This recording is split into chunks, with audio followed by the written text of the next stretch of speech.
গাজীপুরবাসীর ঢাকা যাতায়াত সহজ হলো। গাজীপুর থেকে ঢাকা পর্যন্ত রুটে চালু হলো 2 জোড়া কমিউটার ট্রেন। এছাড়া বিআরটি প্রকল্পের আওতায় আলাদা লেনে ঢাকা থেকে গাজীপুরের শিববাড়ি পর্যন্ত বিআরটিসি বাস চলাচল শুরু হয়েছে। গাজীপুর থেকে ফারদিন ফেরদৌসের সহযোগিতায় ফাহিয়ান হামিমের রিপোর্ট।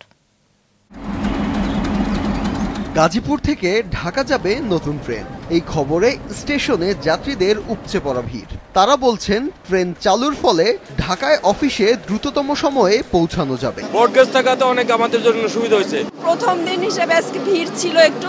জয়দেবপুরে গাজীপুরে হেভি ওয়েট মন্ত্রী থাকা অবস্থাতেও আমরা যে সুবিধা পাই নাই, সেই সুযোগ সুবিধাটা বর্তমানে আমরা পেয়েছি। সাপ্তাহিক ছুটির দিন ছাড়া প্রতিদিন ভোর 5টা, 5টা 25 মিনিট, সকাল 11টা এবং বিকেল 5টা 20 মিনিটে ঢাকা থেকে ছেড়ে যাবে ট্রেন। অন্যদিকে প্রতিদিন সকাল 6:30টা, 7টা 10 মিনিট, দুপুর 12:30টা এবং রাত 9টা 45 মিনিটে জয়দেবপুর থেকে ছাড়বে ট্রেন। যারা ঢাকাতে অফিস করে জয়দেবপুর থেকে, তাদের জন্য এটা অনেক সুন্দর আর কি। নতুন ট্রেন উদ্বোধন করছে, এটার জন্য আল্লাহর দরবারে আমরা শুকরিয়া আদায় করছি এবং সুন্দরভাবে আনন্দদায়কভাবে আমরা উপভোগ করে আসছি। তুরাগ কমিউটারের সাপ্তাহিক ছুটি শুক্রবার ও জয়দেবপুর কমিউটারের শনিবার। এই ট্রেনগুলোর টিকিট শুধু নির্দিষ্ট স্টেশন থেকে ইস্যু করা হবে।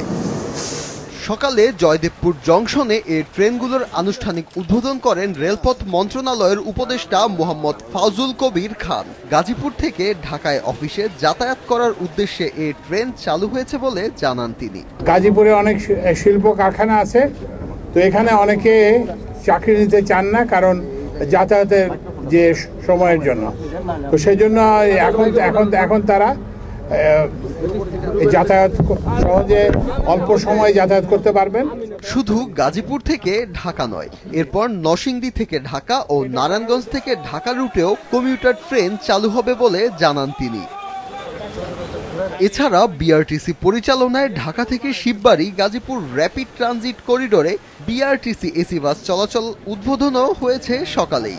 জানা গেছে প্রাথমিকভাবে 10টি বিআরটিসি এসি বাস গাজীপুরে Shibbari bus rapid transit BRT terminal থেকে গুলিস্তান পর্যন্ত 42.5 কিলোমিটার পথ চলাচল করবে।